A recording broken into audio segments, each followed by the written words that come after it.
ಯುವ ಜನತೆಗೆ ಉದ್ಯೋಗದ ಅವಕಾಶವನ್ನು ಕಲ್ಪಿಸಿಕೊಡಲು ತರಬೇತಿ ಕಾರ್ಯಾಗಾರ ಹಾಗೂ ಉದ್ಯೋಗ ಮೇಳವನ್ನು ನಡೆಸುತ್ತೇವೆ ಎಂದು ಜೆಡಿಎಸ್ ಮುಖಂಡ ಸೂರಜ್ ನಾಯ್ಕ್ ಸೋನಿ ಹೇಳಿದರು. ಕುಮಟಾದ ಡಾಕ್ಟರ್ ಎ ವಿ ಬಾಳಿಗ ಪದವಿ ಪೂರ್ವ ವಾಣಿಜ್ಯ ಮಹಾವಿದ್ಯಾಲಯದ ವಾರ್ಷಿಕ ಸ್ನೇಹ ಸಮ್ಮೇಳನವನ್ನು ಉದ್ಘಾಟಿಸಿ ಮಾತನಾಡಿದ ಉದ್ಯಮಿ ಸೂರಜ್ ನಾಯ್ಕ್ ಸೋನಿ ಅವರು, ಕುಮಟಾದ ಅಭಿವೃದ್ಧಿ ನನ್ನ ಮೂಲ ಉದ್ದೇಶವಾಗಿದೆ. ಇದಕ್ಕಾಗಿ ಮುಂದಿನ ದಿನದಲ್ಲಿ 300ಕ್ಕೂ ಹೆಚ್ಚು ಜನರಿಗೆ ಉಚಿತವಾಗಿ ತರಬೇತಿ ನೀಡುತ್ತೇವೆ ಹಾಗೂ ಉದ್ಯೋಗ ಮೇಳವನ್ನು ನಡೆಸುತ್ತೇವೆ. ಈ ಮಹಾವಿದ್ಯಾಲಯದಲ್ಲಿ ಕಲಿಯುವುದೇ ಒಂದು ಭಾಗ್ಯ. ಯುವ ಜನತೆಯನ್ನು ಅಭಿವೃದ್ಧಿ ಪಥದತ್ತ ಕೊಂಡೊಯ್ಯುವುದಕ್ಕಾಗಿ ವಿವಿಧ ಯೋಜನೆಗಳನ್ನು ರೂಪಿಸಿದ್ದೇವೆ.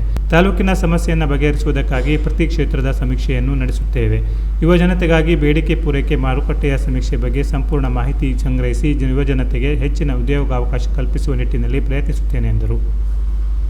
ಈ ಸಂದರ್ಭದಲ್ಲಿ ಸೋನಿಯವರು ಕಾಲೇಜಿನ ಯೂನಿಯನ್ ವಿಭಾಗಕ್ಕೆ 5,000 ದೇಣಿಗೆಯನ್ನು ನೀಡಿ ಪ್ರೋತ್ಸಾಹಿಸಿದರು.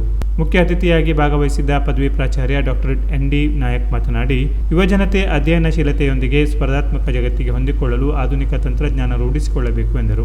ಕಾರ್ಯಕ್ರಮದ ಅಧ್ಯಕ್ಷತೆಯನ್ನು ಪದವಿ ಪೂರ್ವ ಪ್ರಾಚಾರ್ಯ ನಿರ್ಮಲಾ ಪ್ರಭು ವಹಿಸಿ ಪರೀಕ್ಷೆಯಲ್ಲಿ ಹೆಚ್ಚು ಅಂಕ ಗಳಿಸುವಂತೆ ವಿದ್ಯಾರ್ಥಿಗಳಿಗೆ ಕರೆ ನೀಡಿದರು. ಪ್ರೊಫೆಸರ್ ಹೇಮಾ ಪೈ ವರದಿ ವಾಚಿಸಿ ಕಾಲೇಜಿನ ಸೌಲಭ್ಯ, ವಿದ್ಯಾರ್ಥಿಗಳ ಸಾಧನೆ, ಪಠ್ಯೇತರ ಚಟುವಟಿಕೆ ಇತ್ಯಾದಿ ಬಗ್ಗೆ ತಿಳಿಸಿದರು. ಕಾರ್ಯಕ್ರಮದಲ್ಲಿ ಜಿಲ್ಲೆ ಮತ್ತು ರಾಜ್ಯ ಮಟ್ಟದಲ್ಲಿ ಕ್ರೀಡೆಯಲ್ಲಿ ಸಾಧನೆ ಮಾಡಿದ ವಿದ್ಯಾರ್ಥಿಗಳಿಗೆ ಬಹುಮಾನ ವಿತರಿಸಲಾಯಿತು. ಕಾಲೇಜಿನ ಸಾಂಸ್ಕೃತಿಕ ಸ್ಪರ್ಧೆ, ತಾಲೂಕು ಮಟ್ಟದ ಕ್ರೀಡಾ ಸ್ಪರ್ಧೆಯಲ್ಲಿ ಸಾಧನೆ ಮಾಡಿದ ವಿದ್ಯಾರ್ಥಿಗಳಿಗೆ ಶೀಲ್ಡ್ ಹಾಗೂ ಪ್ರಮಾಣ ಪತ್ರವನ್ನು ವಿತರಿಸಲಾಯಿತು. ಈ ಸಂದರ್ಭದಲ್ಲಿ ಯುವ ಮುಖಂಡ ಸೂರಜ್ ಸೋನಿಯನ್ನು ವೇದಿಕೆಯಲ್ಲಿ ಶಾಲು ಹೊದಿಸಿ ಸನ್ಮಾನಿಸಲಾಯಿತು. ವೇದಿಕೆಯಲ್ಲಿ ವಿದ್ಯಾರ್ಥಿ ಕಾರ್ಯದರ್ಶಿ ಅಕ್ಷತಾ ಶೆಟ್ಟಿ, ಪ್ರೊಫೆಸರ್ ಪ್ರಿಸಿಲ್ಲಾ, ಪ್ರೊಫೆಸರ್ ಪೂರ್ಣ, ಡಾಕ್ಟರ್ ಅರವಿಂದ ನಾಯಕ್ ಮತ್ತಿತರರು ಉಪಸ್ಥಿತರಿದ್ದರು. ಯೂನಿಯನ್ ಕಾರ್ಯಾಧ್ಯಕ್ಷ ಪ್ರೊಫೆಸರ್ ವಿ.ಡಿ. ಭಟ್ ಸ್ವಾಗತಿಸಿದರು.